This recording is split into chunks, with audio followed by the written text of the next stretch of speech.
Okay, well, I mean, the first thing is there's the technical experience of doing the gastroscopy. So it's usually the first test you get taught to do. And once you can intubate the esophagus, people consider it to be an easy test. So I think there's something to be said about how we do decision making, what processes we have in place to ensure that each patient who has a specific problem gets a standardized, at least halfway acceptable solution, or goes to meet someone who can give them that solution. Yeah, I think one of the main things, and you brought it up a little bit, is we have to make a distinction between the functional disorders, which are perfectly benign, but also have impact on quality of life, and the organic problems, basically like lesion, ulcers, things, something.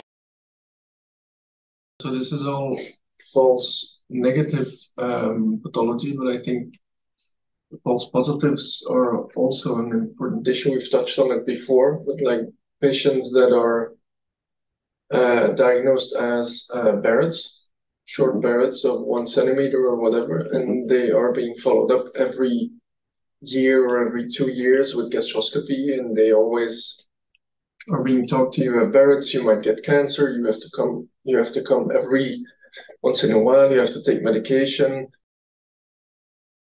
And recently I had something that I have come across it quite a few times. It's people that they come in for investigation for anemia. And sometimes there are small angiodysplasias that are missed. And this is really important what you showed previously when we're coming back from D2 to D1, withdrawing slowly and checking, because it's an area that sometimes you can easily miss small angiodysplasias. And you have patients, they come in again and again for investigation of anemia. They have colonoscopy, they have gastroscopy, they can't find anything. Sometimes they perform the small bowel capsule endoscopy again, they don't pick them. And the patients are chronically on iron. And then you do a very, very careful gastroscopy, spending enough time coming back, checking for the faults. And then you can see that there is angiodysplasia. You treat the angiodysplasia, and then the patient, you check with blood tests after a few months. The patient is fine, they don't need iron anymore. And anything for tomorrow that you want to do or want to cover that we haven't covered? Want to think about it?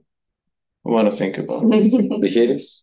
I think that it was very nice to have an overview from also different countries about much different things like sedation, for example, because as you pointed out multiple times, it is crucial to have a patient that is well sedated or at least can tolerate the procedure, because you gain time, you gain causal visualization. And today, in particular, to Maureen, I think, who was in the room the whole day and really supporting. We also had a fantastic anesthetic team who kept the patients asleep way longer than they had to, I think, for the procedures that we did. A procedure of about that might normally take maybe 10 minutes, that took 30, 40 minutes today. So thanks for your patience. Thanks for really putting up with that. I guess thanks to the patients, although they were asleep, so they didn't mind maybe a little bit too much. Yeah, thanks to, of course, my support team.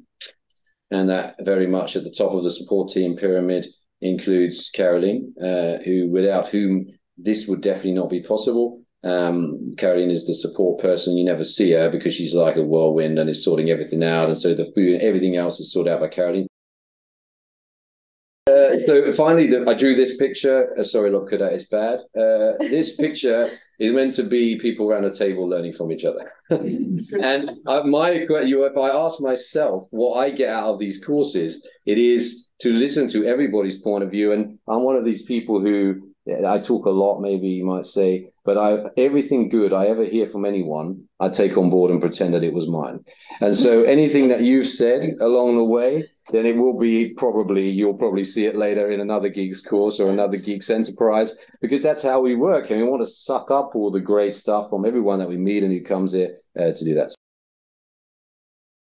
We're done for today. We'll see you tomorrow. Have a nice evening, those of you watching, or a nice morning if you're watching from somewhere else. John and Roland, thank you very much. I'll let you stay on for a second, but I close it to the internet and I close it to everybody else. So nice evening. We see you tomorrow. Bye-bye. Well done. Well done.